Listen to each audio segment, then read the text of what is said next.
Rogério. Muito boa noite, senador. Seja bem-vindo aqui ao programa Oeste Sem Filtro. O senhor me ouve bem? Boa noite a você, Paula. Te ouço perfeitamente. Senador, eu gostaria que o senhor fizesse um balanço, um panorama desses primeiros depoimentos que foram já colhidos na CPMI do 8 de janeiro. O senhor que entrou como substituto, né, do senador Marcos Duval. Paula, primeiro cumprimentar você, cumprimentar o Augusto Nunes, prazer revê-lo agora nesse novo bate-papo aqui, também a Ana Paula, o Silvio, enfim, todo o time de vocês aí. Veja, é difícil fazer um balanço da CPI do dia 8 de janeiro, porque a CPI ainda não chegou no dia 8, né? Eles estão forçando a mão para tratar de temas que fogem um pouco daquilo que aconteceu especificamente no dia 8 de janeiro. Nós ainda vamos chegar, né, nesse fatídico 8 de janeiro e lançar luz sobre todos os acontecimentos, sobre os envolvidos, né, sobre decisões que foram tomadas, decisões que deixaram de tomar, comunicações que foram feitas, comunicações que não foram feitas.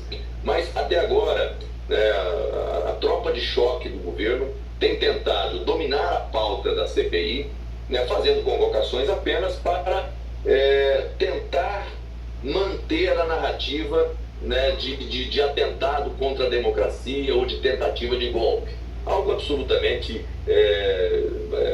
fora de contexto, mas que tem sido o esforço deles. Apuração factual mesmo, até agora, muito pouco na CPI. Silvio Navarro faz a pergunta. Senador, boa noite, prazer revê-lo. Senador, em relação especificamente a um personagem, eu queria a opinião do senhor, o ex-chefe do GSI, General Gonçalves Dias, que aparece naquelas imagens do circuito interno do Palácio do Planalto, e aí evidentemente talvez caiba um comentário do senhor sobre a conduta dele, sobre o que ele já falou num depoimento à Câmara Distrital aí no Distrito Federal, e sobre documentos que surgiram no jornal O Globo e depois no jornal Folha de São Paulo, de que ele teria adulterado, ele teria, enfim, feito determinados remendos em documentos que alertavam sobre a segurança daquele 8 de janeiro para aquele 8 de janeiro. Qual é a avaliação do senhor sobre a conduta dele, até porque talvez tenha sido o personagem mais blindado até agora? Veja você que o primeiro movimento dos governistas foi tentar impedir a convocação dele à CPI. Só vai ser possível a convocação do general G. Dias da CPI porque o presidente da comissão, né, chamou para si a responsabilidade de colocar a mente na pauta, né, e forçou a mão. Essa que é a verdade. Quer dizer, você está trabalhando a gente o tempo todo, então, G. Dias. A CPI, na verdade, a bem da verdade, ela acabou se tornando um fato inevitável justamente em razão do vazamento daquelas imagens em que desmente a narrativa do Palácio, desmente a narrativa do governo, né, em relação ao que aconteceu no dia 8. Você tem no dia 8 imagens, né, de oficiais que servem ao GSI, do próprio general, né, atendendo os manifestantes, preparando os cenários, tratando com muito carinho quem estava invadindo o prédio naquele momento. O que nós temos que apurar a partir desse momento realmente, né, qual foi o papel do general G. Dias? Porque o GSI tinha informação do que estava por acontecer, né, tinha a possibilidade de preparar toda a guarda presidencial, né, para cumprir com o seu papel de proteção daquele ambiente, tinha à disposição a polícia militar do GDF, tinha a Força Nacional, tinha a possibilidade de chamar a Polícia Federal, enfim, tinha a possibilidade de chamar todos os atores da segurança pública para atuar e proteger. Por que não fez? E ao não fazer no primeiro momento, no segundo momento, por que tentou impedir que o parlamento tivesse acesso a essas informações? Houve ali manipulação de dados, né? Isso é muito grave. Nós estamos diante de uma situação grave. Só com o que ele já disse na CPI, né, da Câmara Legislativa, e que nós teremos a oportunidade de enfrentar aqui na CPI, já é algo muito grave. O que nós precisamos apurar são as responsabilidades. Obviamente, quem cometeu crime tem que ser enquadrado e responder por isso, mas tem outros que cometeram crimes e até agora nada foi feito em relação a eles. Ana Paula Henkel faz a pergunta. Boa noite, senador. Obrigada pela entrevista. O senhor esclareceu muito bem sobre esse personagem importante, central, né? Exposto aí nas imagens exibidas pela CNN, que é o general G. Dias. Mas eu queria tocar em personagens, senador, que não são tão públicos assim, mas que a população gostaria de ouvi-los, que são os presos políticos, podemos dizer assim, do 8 de janeiro, presos que estão, alguns com tornozeleira eletrônica em casa, mas os presos que estão em penitenciárias têm o devido processo legal, têm o amplo direito de defesa. Será que essas pessoas, cidadãos comuns do Brasil, não podem ser ouvidos na CPMI também, até para expor o que de fato aconteceu com essas pessoas?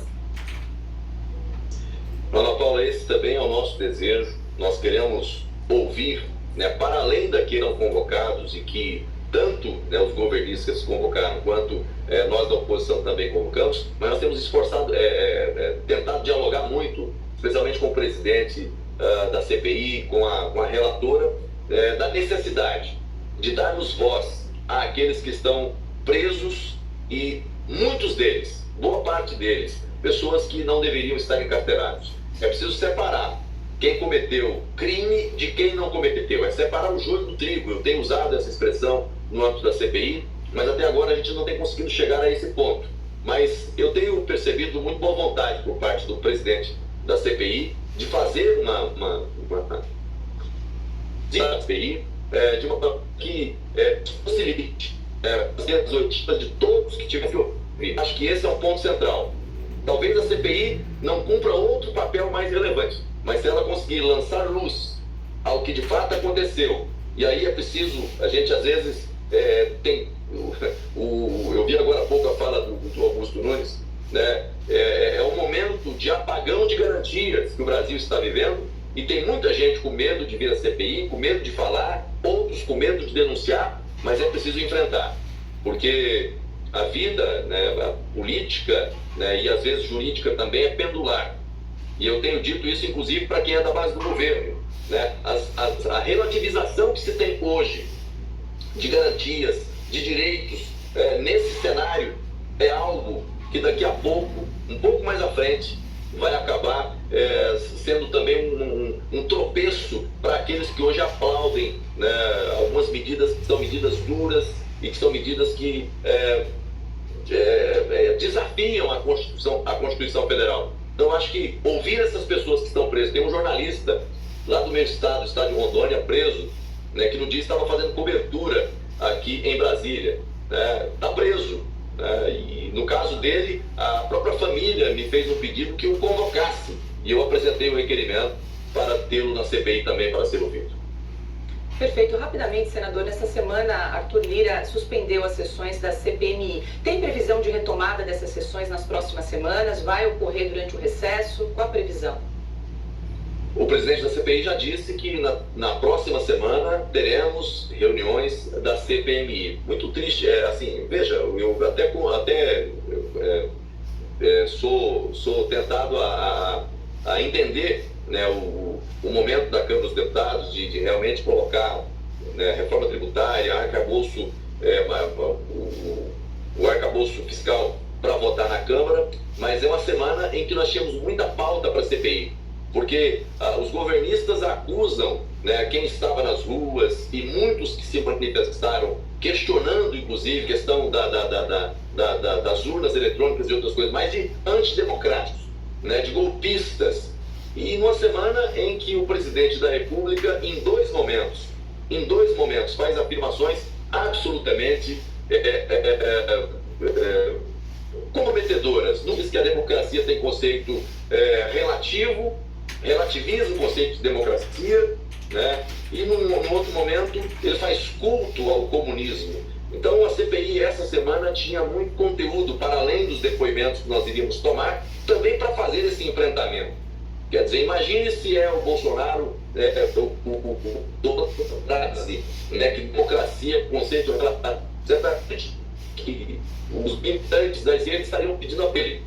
né? Mas é o presidente da República que fez isso. Então, é uma pena que nós não tenhamos essa semana, né, o palco da CPI para poder expor essas contradições também, mas na próxima semana estaremos lá para tomar o depoimento, né, do ex-ajudante de ordem do presidente e de outros convocados.